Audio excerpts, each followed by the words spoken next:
Et après ces jeux, reprenons nos bonnes habitudes sur France 3. Quand ici 19-20 vient chez vous, ça se passe ici.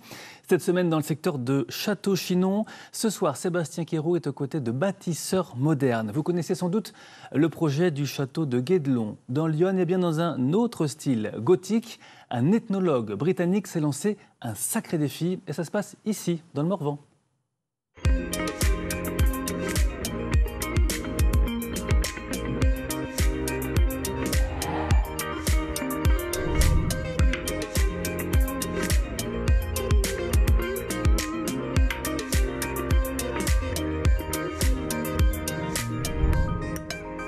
Bienvenue à tous dans le Morvan. Nous sommes aujourd'hui à Saint-Léger-de-Fougeray, à quelques kilomètres de Château-Chinon, pour découvrir un chantier pas comme les autres, puisque vous le voyez, un édifice gothique est en train de prendre forme sous nos yeux.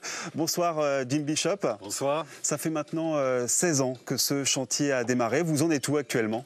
Bon, en fait, là, on a fait presque la moitié du projet total. On a quasiment fini le sous-sol qui est... Voilà, ça c'est le sous-sol. Et là, c'est cette partie ici qu'on est en train de finir. Le rez-de-chaussée, on va commencer l'année prochaine avec la cheminée, parce que tout est basé autour de la cheminée. Et c'est quoi? C'est un château? C'est une chapelle? C'est quoi? En fait, c'est un hommage aux architectes gothiques. C'est pas une chapelle ni un château, mais tous les éléments, les fenêtres, les sculptures, les portes, sont faits dans le style de cette époque, fin XIIe siècle. Là, les téléspectateurs peuvent découvrir d'ailleurs les images de l'intérieur de cet édifice. Ouais. C'était quoi le style, l'inspiration? En fait, le style, c'est le gothique rayonnant, et qu'on voit à Saint-Denis, à Paris par exemple, et Chartres, Amiens, tous les grandes cathédrales. Et donc, vous avez utilisé les mêmes techniques qu'au Moyen-Âge? En fait, M. Roussel, il a taillé toutes les pierres à la main, en calcaire. Et les méthodes qu'on utilise pour construire, c'est authentique de l'époque. Les matériaux ne sont pas forcément authentiques. On utilise la chaux moderne. Mais la façon de construire, c'est authentique. Monsieur Roussel, il faut le préciser, c'est justement celui qui est à l'initiative de ce projet. Oui. Pourquoi un tel chantier ici dans le Morvan? En fait, parce qu'il a conçu le projet à Paris, il a commencé à tailler là-bas, mais après 15 ans, il a taillé 6000 pierres. Et puis, c'est ses enfants qui a dit, peut-être on achète un bout de terrain et puis il commence à bâtir quelque chose. Et en 2008, ils ont acheté ce bout de terrain et puis on a commencé les fondations. Là, c'est un chantier qui repose essentiellement sur des dons, sur des bénévoles. On voit d'ailleurs les ouvriers sur le chantier. Ce sont tous des spécialistes de la taille de pierre?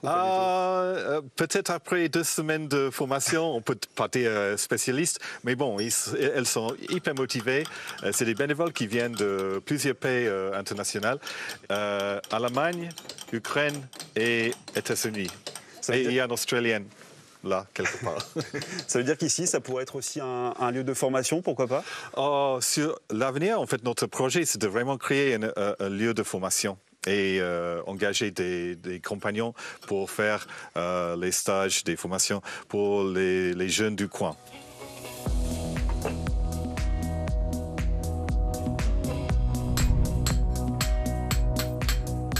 Et vous le voyez, en plus des bénévoles, il y a toujours Donald Russell qui est sur le pont en train de tailler des pierres justement pour cet édifice.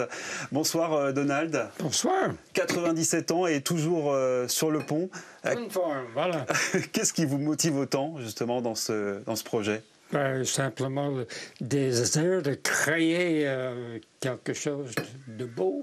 C'est possible. Et justement, dans ce projet, il y a également votre fils qui vous a rejoint. Bonsoir Sam Russell. C'est une idée un petit peu délirante, j'ai l'impression, de vouloir faire un château ou un édifice gothique en plein Morvan. Oui, mais c'est une bonne excuse pour garder la santé. C'est quand même un objet d'art qui a pris 30 ans à faire. Mon père, il est assez passionné.